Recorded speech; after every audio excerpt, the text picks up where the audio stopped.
All right, good day, guys, and welcome to today's session. So, last time we discussed about security operations. We talked about cybersecurity from an organization standpoint, from a professional standpoint. Talked about the tools, some of the tools that are used, and the typical work of cybersecurity within an organization.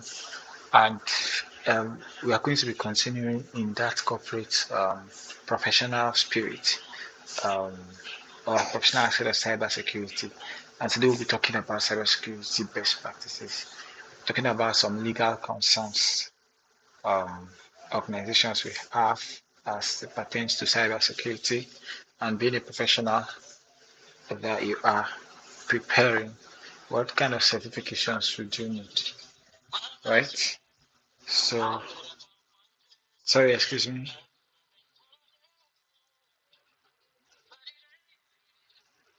Hello, Maranatha. How are you now? Should I call you after? I'm recording a session now for a class. Thank you so much. Mm. All right, guys. So sorry about that. Um, so we'll also be talking about some of these certifications, professional certifications that you would need as a cybersecurity expert. And so without wasting much time, let's get right into it. So, um, what are cybersecurity best practices? So basically, they are like effective or the most recommended methods, um, globally recognized or as endorsed by a regulatory framework within a security within a jurisdiction, maybe within a state, or it could be the international community. But generally, the most effective and most recommended methods for protecting systems, for protecting information, for protecting applications, for protecting networks, right? You know that this, as far as security is concerned, this is the best approach to it. That goes to define security best practices. Now we've acknowledged and we've established the fact in the previous sessions that there is no foolproof security structure system. There is no unhackable security system, right? But you can do your best.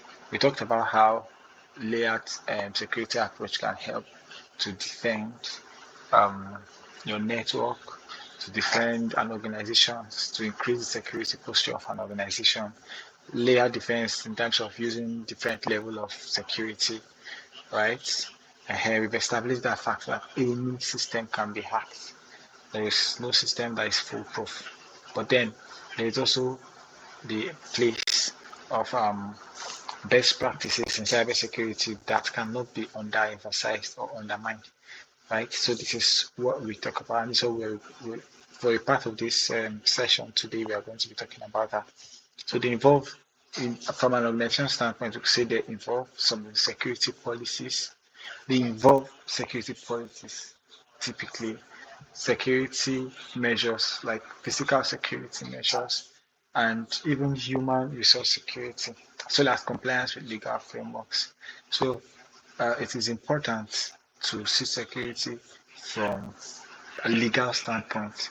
It is important to also put checks to meet the human flaws, human vulnerabilities that could be a threat to an organization's security.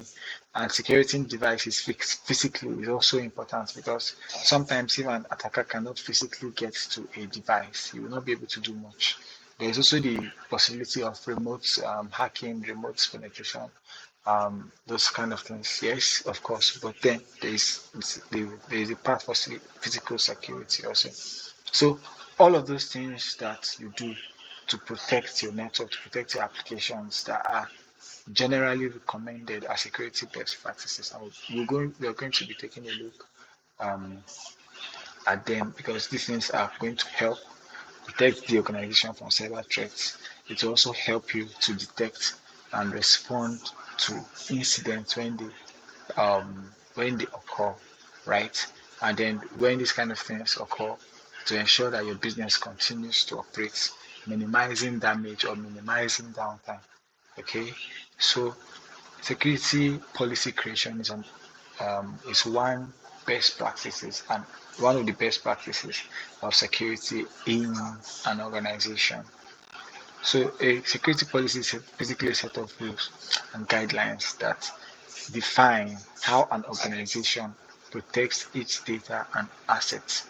So it could be a document that outlines the do's and don'ts as per security in the organization, and also guidelines to establishing security or to operating security and security devices, right? It could be step-by-step approach of what to do in certain situations, certain scenarios. Say, for instance, an incident has happened, right? This is what is to be done step by step to mitigate the problem, or the step by step approach to security, things that you will do step by step to protect the organization's systems or network applications, right? There could also be a set of culture, like security culture within the organizations. But basically, it sets the do's and don'ts uh-huh, as per security in the organization. So it can help protect the organization's data and then the organization's assets, organization systems, or even the people working within the organization. Right. So key components of a security policy could include access control policies, and this defines who has access to what. It could be critical systems or high risk systems. Those systems that are very, very important to an organization, for example, or the systems that are particular to a certain group of people within that organization.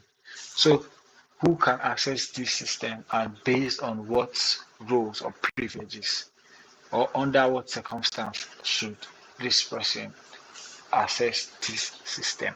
So in order to control the level of access between people and systems or between specific facilities, maybe there are some important um, um, facilities in an organization or specific offices or rooms like the Operation Security Center, for example, who has access to those facilities, those rooms, those systems, right? It could be within an application if the application is critical to the business, for example, right? Who has access to that application on what grounds, on based on what privilege, uh-huh. And certain aspects of an organization can be probably assessed by high people who have high roles or high rank within the organization as compared to the ones of lower ranks. It's also possible to set rules um, that allow only need to know basis for information, like who has access to certain information and on what basis should they know about this information. It includes all of that. It includes data classification policies, right? This particular data based on the sensitivity level, how sensitive is this is this data in this organization. So if an organization is then highly confidential, then most typically it would be members of the management teams that would have access to that particular set of data. But then there can be some data that could be deemed public data or low risk data or not less confidential data that people with lower ranks will need to have access to. But this policy can also set the rules on how these particular kinds of data or all the different kinds of data within organizations can be accessed. Then we also talked about incident response plans in the situation where an incident occurs within an organization, right? How do we respond to it?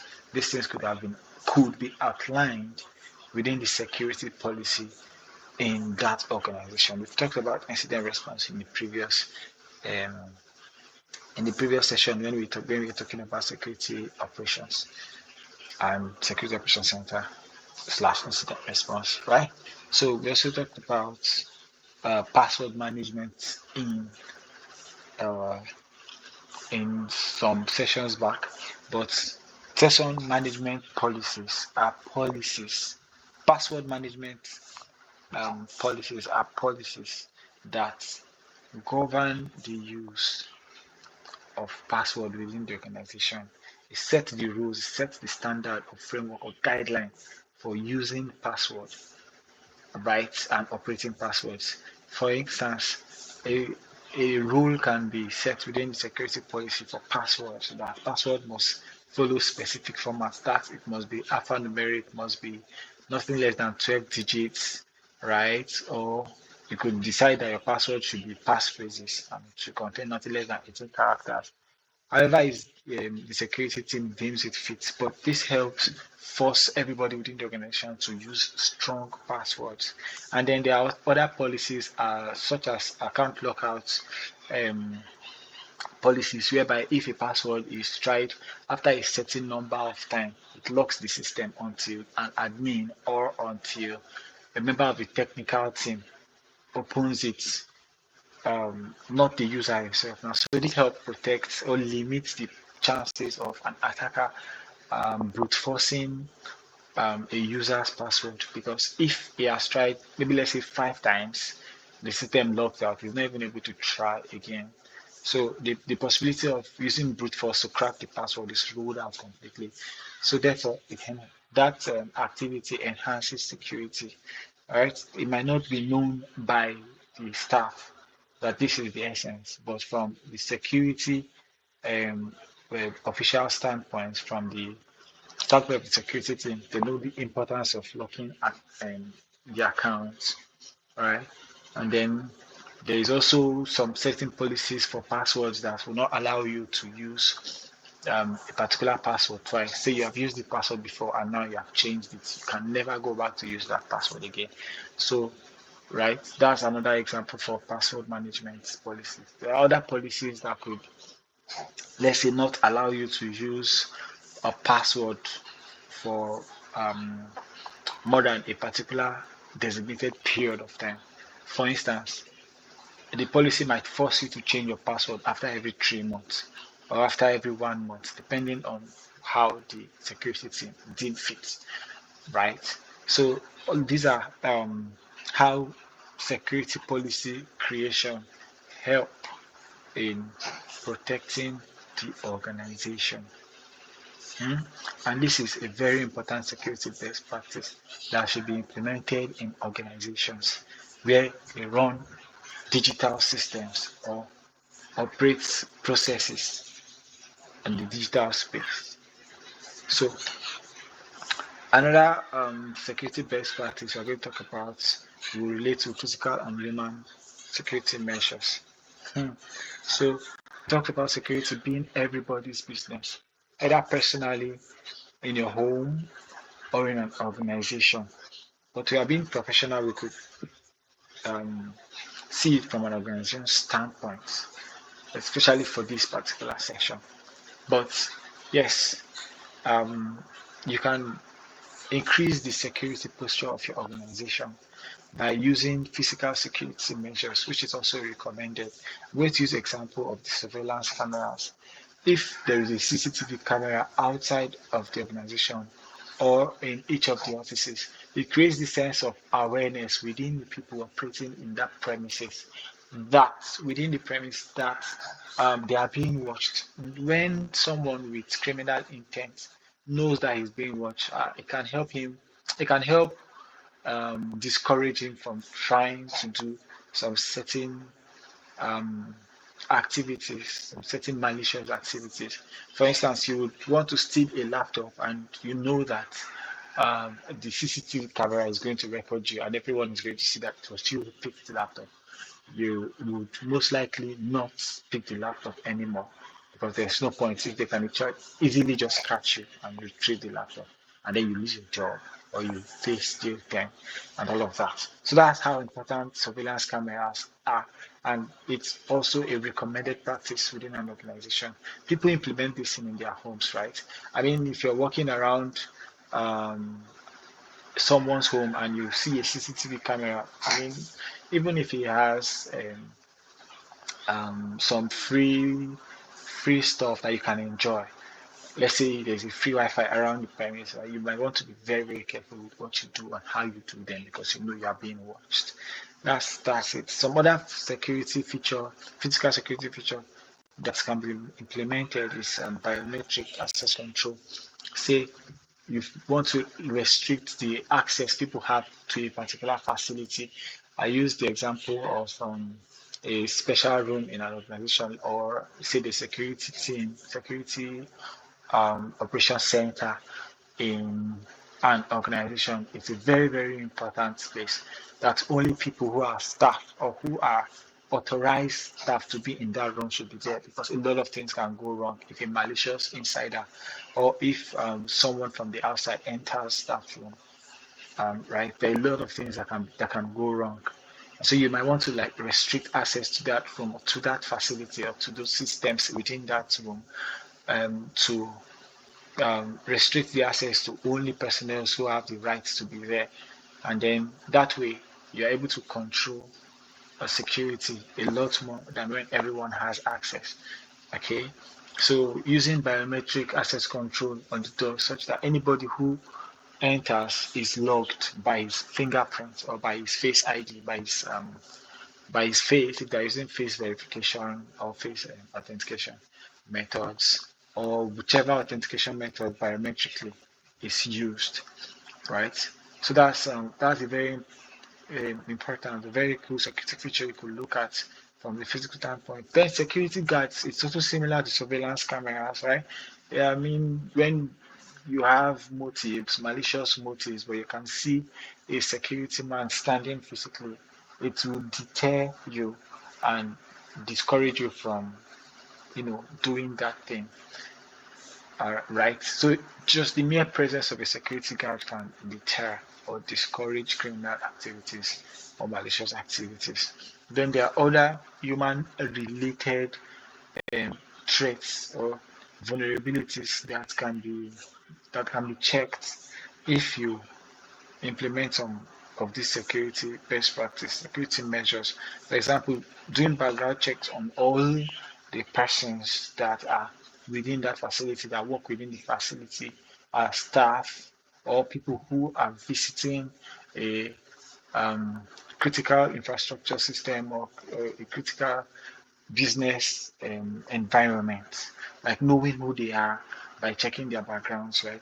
This is very important. If a bank wants to employ staff, they are definitely going to want to know the some background history about this particular guy, and some physical background checks would be needed to be done, to be carried out on that guy, to know where he lives and some of his relatives, to know to ascertain their trustworthiness and to be sure that you can actually track them or trace them when they do something wrong and stuff like that. There are times you want to do certain operations within an organization or using some particular, especially financial software, and then they ask for your national ID card, your social security number, driver's license, and all of those things.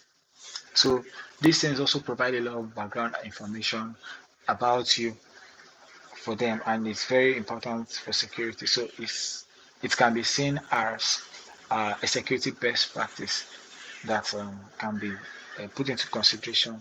There's security awareness training. That's to say, you remember we established in some sessions back that an organization is as weak as its weakest security employee. Hmm? So you can put everything into place, but an ignorant employee can sell you out. An ignorant employee who doesn't know much about security can be a weak link, can be the point of entry into the organization's security. Right? Like a staff who doesn't know that he's supposed to keep his login credentials private and then goes ahead to tell it to a malicious hacker outside, has literally sold the organization to that guy without knowing, right? He doesn't need to hack the passwords anymore. what he does is just go online and what go to the systems. If yeah, it could be remotely, it could be anyway, but then logs in to the account and begins to well cause some damage from there, right? So that's that. Then there's role-based access control, controlling access based on controlling access based on the roles that are being assigned to the different um, individuals within the organization. If it's your job to do certain things,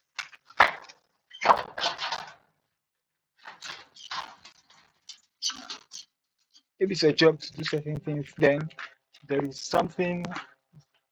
Um, I'm so sorry, I got distracted for a bit. But if this is your job, then the systems that are required for that job alone are located to you, and within the system, only the part of the system that affects or as necessary for a job description that you'll be given access to that. And it's just as the name implies, role-based access control. Depending on the role assigned to you, the level of access that you are given relates to it. So if your job is to do registration, for example, then that part of that system will allow you only for registration. Someone who doesn't do registration would not be given access to that part of that system, right? If your role is auditing, you might you might have higher privilege than someone who's just in charge of registration. But then if you are the manager or the CEO of the organization, you see that the privileges you have as per access control based on your role in the organization, it's bigger, it's wider than that of the guy who does ordinary registration. So I hope that makes sense. So these are another these are parts of security best practices that you could take about from organization level. Then as an organization, you do business within a state, within a country. You are also subject to the rules of that state, of that country. So there will be legal concerns, there are going to be regulatory concerns for you. But with respect to cybersecurity, what are the legal concerns that relate to cybersecurity? Remember that cybersecurity is governed by laws and regulations, as established. Organizations must comply with them. So if the laws within the land say this is how things should be done, you are at the mercy of that law. You cannot go outside that because going outside that might be you breaking the law.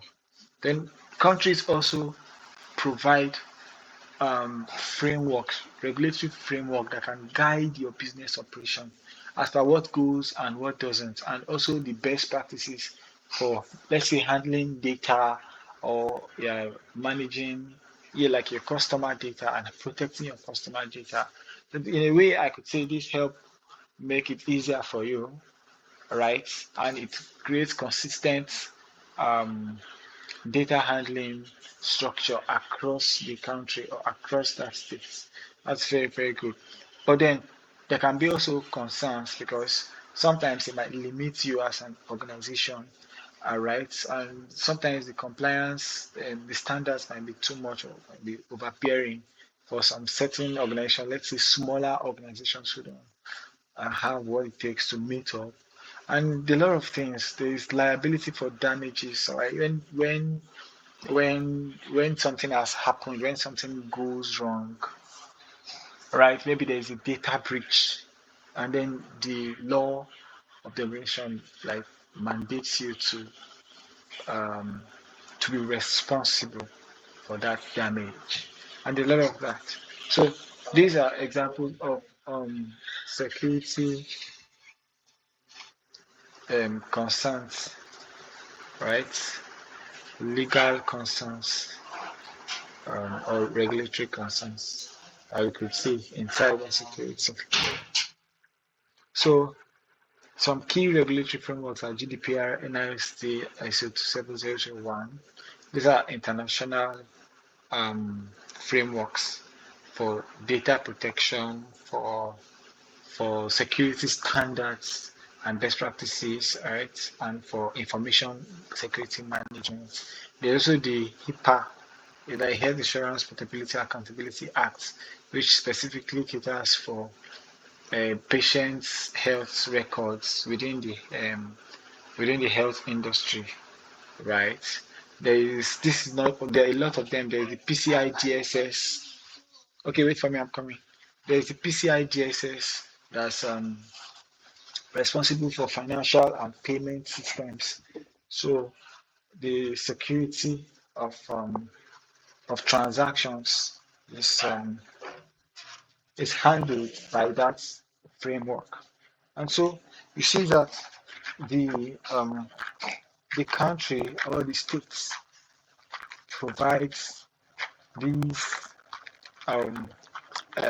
these frameworks to help them as an organization to keep up with security best practices. Now, the NISC, for example, GDPR, all of them, they were not originally international. They mostly belong to um, um, specific countries. Like NISC is is American, is an American security framework. It's basically for standards and technology, but then it also covers for cybersecurity. Uh-huh. But it's American, mhm, and like that. But somehow, because of how credible they have proven over time, it has been adopted by other countries and has been long seen as international standards. So they are they are they are there to guide.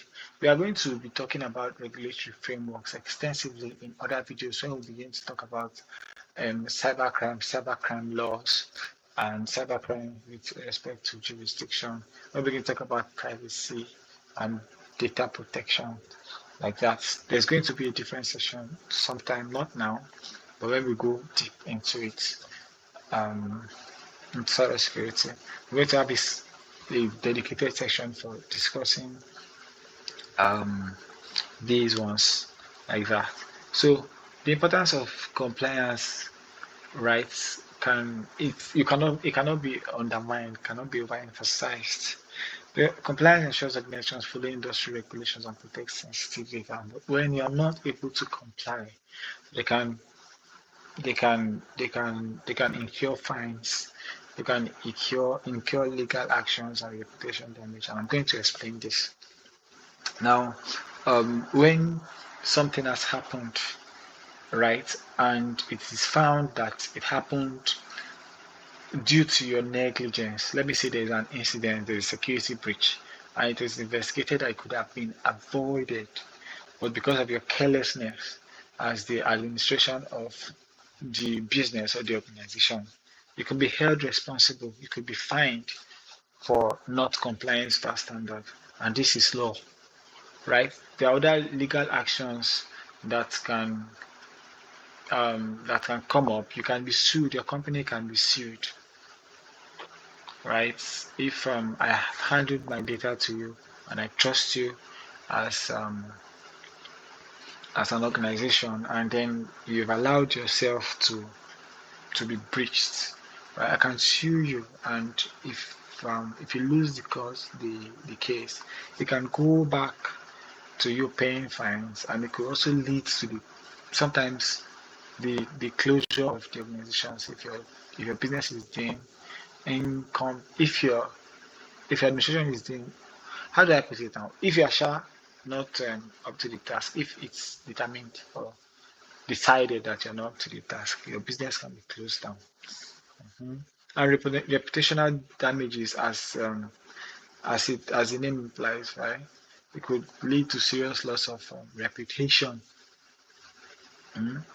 If it's found out that you're not compliant, if you're not competent, and so compliance is very, very important.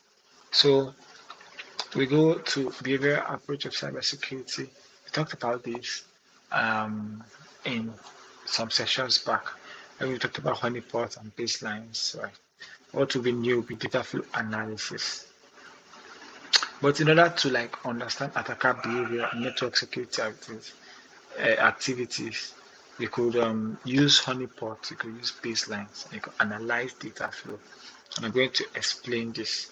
Honeypots are like decoy systems. They are like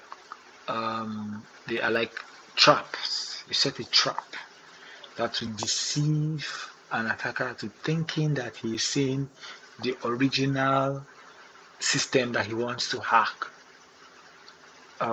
original network that he wants to hack, or original system that he wants to infiltrate, however the case may be. But not knowing that that's like a simulated network or system that is standing as a trap. He could enter there and then is captured. It's very important because organizations can use it to tell who is trying to hack their system and their locations. I mean, imagine thinking about you hacking a hacker, but you have to first get him into your trap first. That's one. It's also important because it can help the organization see the methods or the approaches that attackers are trying to use on their network. Then it can give them more information that they could use to further protect their system and increase the security posture of their organization. So um, this understanding these things will help them enhance security posture of the organization. Like we said, and there is baselines. You know what is normal and what is abnormal within your network, within your system, within the application. So if you have established that fact as a baseline, anytime something begins to go above that baseline, you know that this is abnormal.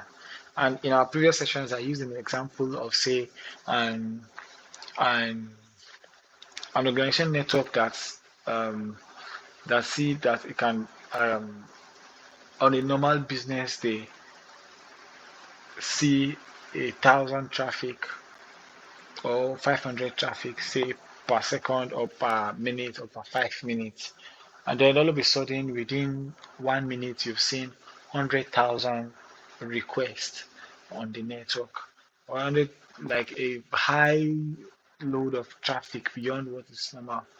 It's very, very obvious that something is wrong. This can be an indication of compromise, and it's immediately um, helps the system analyst or the network analyst, or the people in charge of monitoring the systems, to begin investigation as to what's causing this high amount of traffic. And if it is seen that it's malicious, they can begin to make efforts to block this just from coming through. Right? So that's baselines.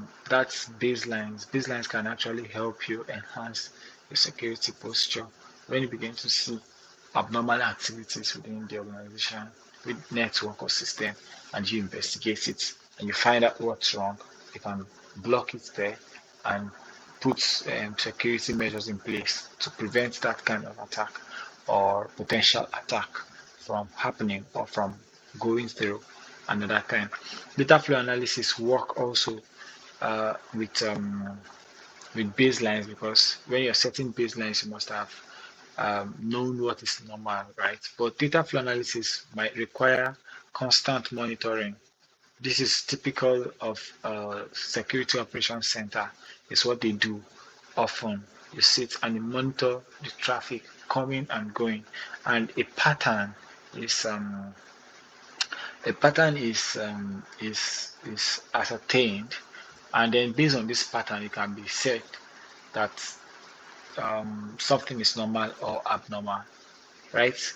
When the normal pattern is changing, you see that something is going wrong, right? So a tool that can be used for doing network or data flow analysis is NetFlow, right? When there is a suspicious activity, right? When an activity is going out of expected or out of normal, right? It can help you tell that something is wrong as well. But all of these are behavioral approach to cyber security. So, important of cybersecurity awareness training. We've talked about it that the organization is as weak as its weakest link. Yeah. If that wicked link is an uninformed employee, that uninformed.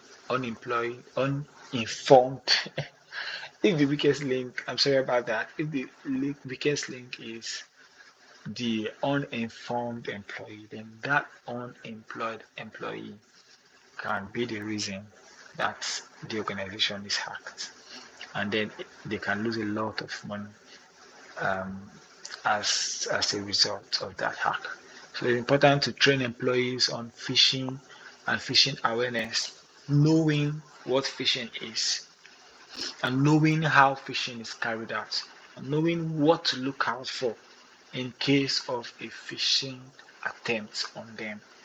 So if I know that um, what phishing is, if I know what phishing is, and I know that um, I can be I can be a target, and I know the indications, the different things that that might likely point towards the fact that an email is a phishing email. I can better be protected just by having that knowledge. There are some typical indication of phishing emails. For instance, when the grammar is not very correct, or when there are misspellings within the text, or when there are unnecessary um, action statements, to like want to like create a sense of urgency to make you to just click a link, sharp, sharp, or fast, fast.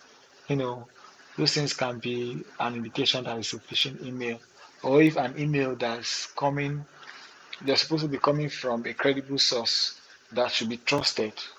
It's not referring to you directly in the email. It's just using a generic term, using like instead of calling you by name, is calling a general, let me say, title like a sir or ma without your name, without calling you out directly, and like that. Or you could see some within the link embedded in the email. You see that there is some letters are being changed to numbers to deceive the readers from seeing that it's actually a wrong or a fake website.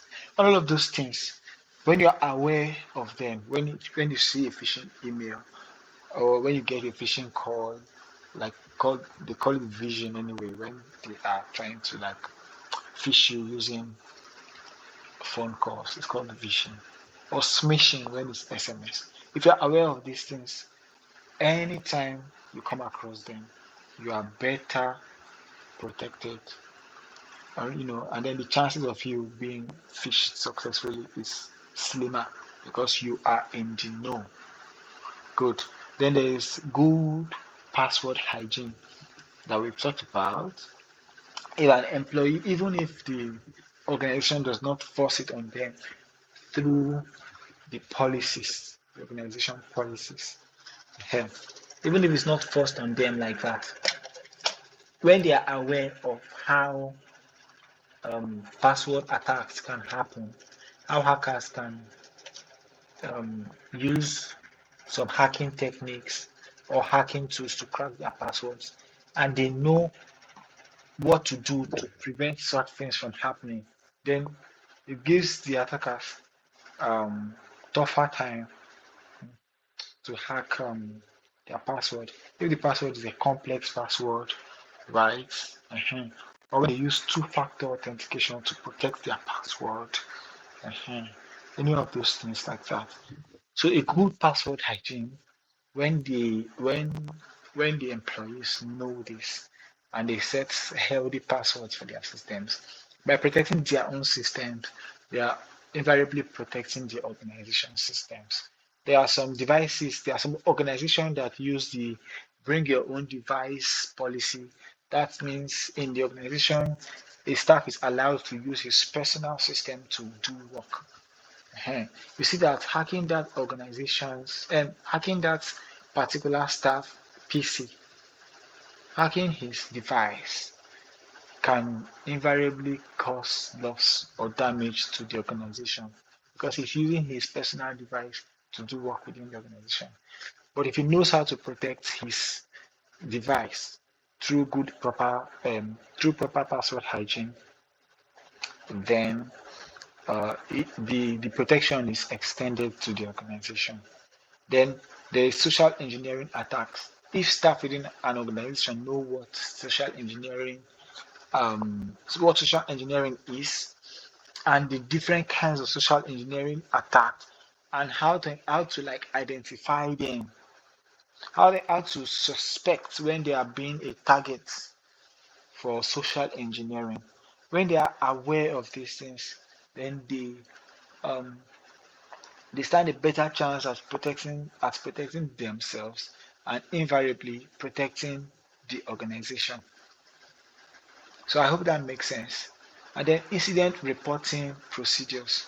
There can be proper guidelines. There can be proper um, strategies or procedures or step-by-step way to approach incident reporting when they have suspected something wrong. How well they know to report it. Mhm.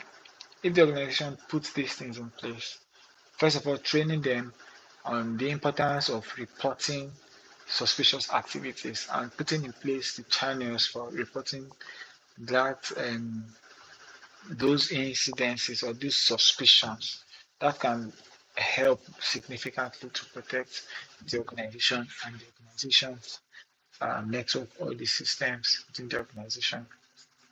So from the last time we talked about security operations center and this time that we talked about security best practices within an organization, you begin to see that you are gradually having what it takes to be a cybersecurity professional. But cybersecurity is a highly professional field, and to a very large extent, your certification stands as a proof of knowledge, as a proof of knowledge to validate your skills. Mm. And when people, because these certifications or the certifying bodies are internationally recognized and they trust them. So when this particular organization has said that this person has been certified um, with this level at this level of cybersecurity, then your job prospects also improve, and the likelihood of you getting a job relating to that field or that area of cybersecurity is um is increased, is impacted greatly. So some of the essential certifications that you need is CCST and the Computer Security Plus, which is very popular. There is the CEH, SSP, and Cisco Cyber Ops. We're going to talk about them shortly in the coming slides. But in cybersecurity, certifications are very important because they stand to prove that you know these things that you're saying you know, because you must have been tested and certified already or certified competent by these certifying bodies. So the CCST certification, we say the Cisco Certified Support Technician is entry level, is basically entry level, and then security fundamentals, network security fundamentals, threat detection on the basic level is what this CCST certification covers. If you have done CCST, then you qualify for entry level positions in cybersecurity and in network security or threat hunting, any threat hunting roles that you might get. And then there is Security Plus, which is one of the most popular and most important entry level certification that you could get as a beginner in cybersecurity. It's very, very important. And it does not, it's vendor neutral in the sense that, like the CTST that we talked about last time, is vendor specific. That's an organization or a vendor called Cisco that certifies people with that. So I mean, your security knowledge for network security, cybersecurity, and all of that will be based on these devices that vendor provides. But Computer Security Plus is vendor neutral. That means it's not dependent on any particular vendor, such as Cisco. The knowledge and the validation is more general across different kinds of devices and different kinds of systems, different structure frameworks like that. So the topics include risk management and cryptography and identity access management, threat detection and responses. So it's highly recommended. Cybersecurity, Computer Security Plus is highly recommended. Then there is Certified Ethical Hacker, that's the CEH. Unlike Security Plus, that's more general. Certified Ethical Hacker, the CEH certification is more tailored towards ethical hacking, towards penetration testing, and those areas of those technical aspects of cybersecurity that involves the different processes for hacking a system and protecting the system by discovering vulnerabilities within that system, right? So they can do network security, web application security, and like that. So penetration testing generally. So yeah, in this program, it covers footprinting and scanning, exploitation techniques. These are methodologies that ethical hackers use or penetration testers use when they are when they are working on security of a system, when they are trying to hack a system or protect a system by finding the vulnerabilities and closing them. So the next one we have is CISSP. CISSP is not very um, entry level, unlike the CCST, Security Plus, and the CEH that we talked about. CISSP is more professional. It's called Certified Information System Security Professional. That P just stands for professional. So it is advanced level certification, and it covers risk management, asset security, security architecture and engineering, identity and access management, many things. There's also the web application security that we talked about, other parts of the it is also broad spectrum. It has 8 security domains that it covers. We're going to talk about them in our next class where we are preparing for for entering into cybersecurity, and when we are talking about the next topics that we are going to discuss. From now, this is actually our last class officially for this foundations or fundamental parts of cybersecurity. From the next session, we'll be going into greater depths and we'll be dealing deeply into the different aspects of cybersecurity. So yes, CISSP is very professional and it's very not entry level. Let's just put it that way. But it's another certification that you'll be looking at getting, um, yeah, within your years as a cybersecurity or yeah, as a cybersecurity professional. There is Cisco Cyber Ops, and this focuses on cybersecurity operations. If you're looking at being or working in a SOC team, in that security operations center that we talked about, one certification that might be very needful or important for you to have is the Cisco Cyber Ops.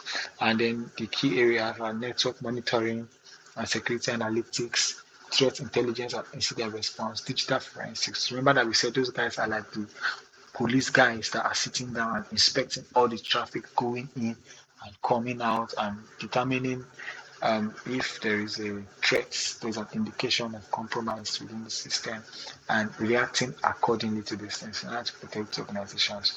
So it's important to look at that if you want to work in the security operations center. So in conclusion, cybersecurity is an evolving field and continuous learning is very essential. If you don't learn, you're going to be left behind. Every day, new attacks, new attack techniques, new procedures into the come into play. And as they are doing this, the hackers are also publishing it. When they find a vulnerability within the system, they make it public or they announce it in the dark web in the place where hackers meet, and then everybody now knows it, and before you know, everybody wants to exploit this vulnerability to hack into the system or to create damage one way or another. So if you as a cybersecurity professional don't evolve, you'll be left behind in the field. Then we talked about the importance of best practices, and so best practices are very important because when you comply with them, when you follow them, and comply with regulations, and then even going as far as getting the professional certification in cybersecurity, you have more prospects and you have stand better chance at protecting the organization where you work, and that makes you a significant, a valuable asset, a valuable resource in that organization. So this brings us to the end of today's session. I am I am very positive that you are going to come out um, solid, each and every one of you, as we go on. So we've talked about a lot in cybersecurity. We talked about a lot of fundamental stuffs. As you can see, that it's very, very wide. A lot of things we talked about, but this is not even all that there is. There's still a lot I want to talk about in fundamentals and with respect to basic cybersecurity stuff that I'm not able to because I didn't include them in the outline. One reason is length, right? Trying to keep it more concise to not overload you with information for now. But you'll be getting to know more and more concepts as you begin to go more and more deeper. So in the next class, we're going to talk about continuous learning areas and the next things we're going to be doing from this point forward. It's important that you know some of the certifications that are good for cybersecurity professionals, but these ones we mentioned are not all. There are a lot more of them. You find them out as you go. So for now, thank you for joining today's session. I'm going to see you in the next one. Please stay consistent. Go back, watch all the videos again, read all your notes, and ask questions. I will be more than willing and available to answer your questions anytime I see them. So thank you so much once again for joining and have a nice day. Bye bye.